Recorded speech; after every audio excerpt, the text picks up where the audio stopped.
Salut à tous, bienvenue. Merci d'être avec nous. Si vous aimez la voiture de sport, la voiture historique ou la voiture de collection, eh bien, j'ai envie de dire que c'est ici que ça se passe. On est chaque mois chez Carugati Automobile à Plan-les-Ouates, aujourd'hui en compagnie de Fabrizio Carugati. Bonjour Fabrizio. Et bonjour. Merci beaucoup d'être avec nous. Avant de commencer, un petit cocorico peut-être par rapport à l'émission de la dernière fois. On a battu le record de Carugati Automobile avec 54 000 vues sur Facebook pour la Dallara, magnifique Dallara noire, tirée à 600 exemplaires.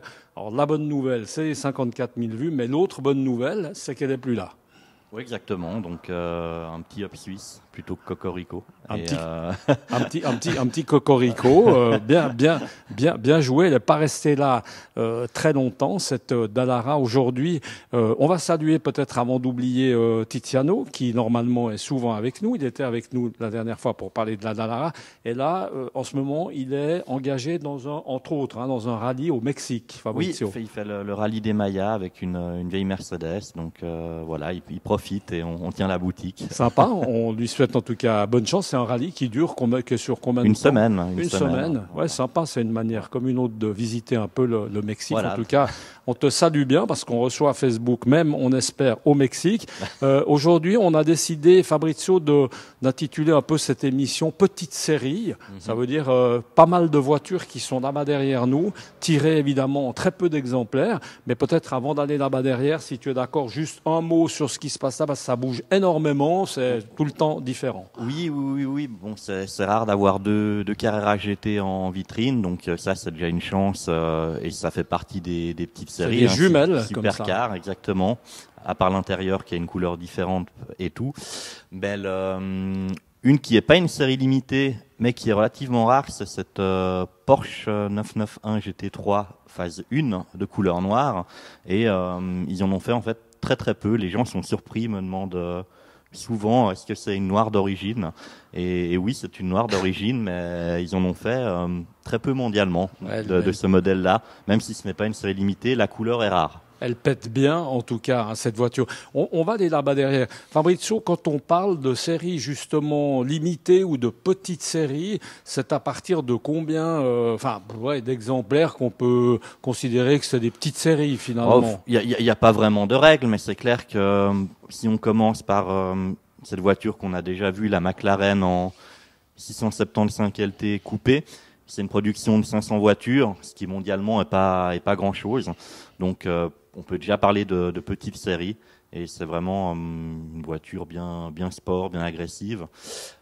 Est-ce qu'on sait, alors question comme ça, est-ce qu'on sait, quand on est professionnel évidemment comme vous, est-ce qu'on sait où se situe, j'ai envie de dire les 499 autres, comment est-ce qu'on n'arrive pas à mettre, non, impossible. Non, peut-être l'usine évidemment, ils savent où ils les ont livrées neuves, mais après, elles sont exportées de pays à un autre, elles changent de propriétaire, donc c'est compliqué de savoir où elles sont. Les friands de McLaren, est-ce qu'on sait? Moi, je ne sais pas. Est-ce qu'on a, par exemple, 200 en Italie? Ils sont très friands. On peut pas savoir. On peut pas trop savoir. Je pense évidemment l'Angleterre, mais c'est un peu dispersé. Pour le reste, compliqué à dire. D'accord. On va continuer. Alors là, on est dans de la BMW qu'on pourrait presque, pour ici, penser à être une voiture traditionnelle, parce que BMW, c'est vrai que, mais pas tellement. Non, là on peut comparer aussi l'évolution à travers les âges, parce que là-bas on a une M3 des premières séries, années 88, 89. Toute ma jeunesse. Voilà. Là derrière. Et puis là on a une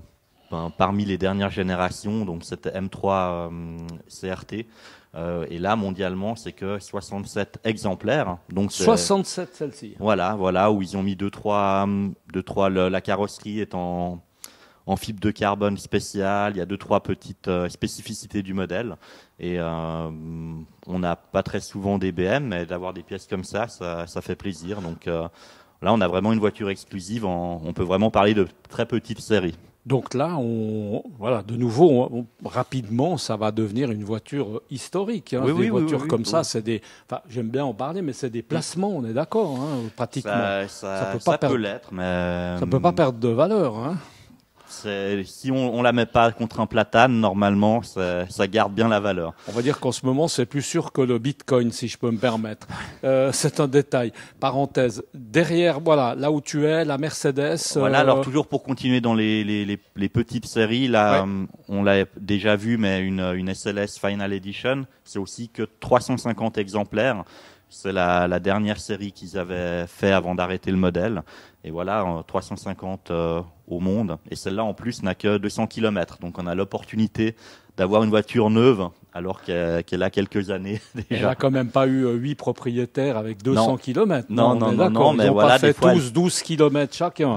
Non, on est d'accord. Toujours pour continuer dans cette idée, bon, un modèle qu'on connaît bien quand on est passionné, la 599 GTO. Là où ils ont fait 599 exemplaires comme le nom du modèle. Et voilà, on a l'exclusivité de Ferrari, le côté racé et aussi une production de petites séries. Et ça, c'est la fameuse couleur Ferrari orangée. Hein, exactement. On en avait une deuxième, mais qui est vendue aussi. Donc voilà. Ouais, elle jette bien hein, cette couleur.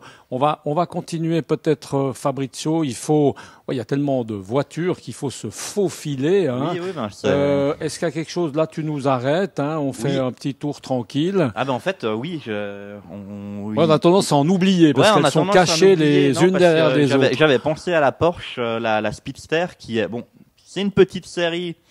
Mais il y en a quand même 2000, donc c'est une petite série un peu plus solide et qui a un petit côté néo-rétro de Speedster. C'est une voiture sympa qu'on peut mettre dans les petites séries parce que 2000 mondialement c'est pas grand chose.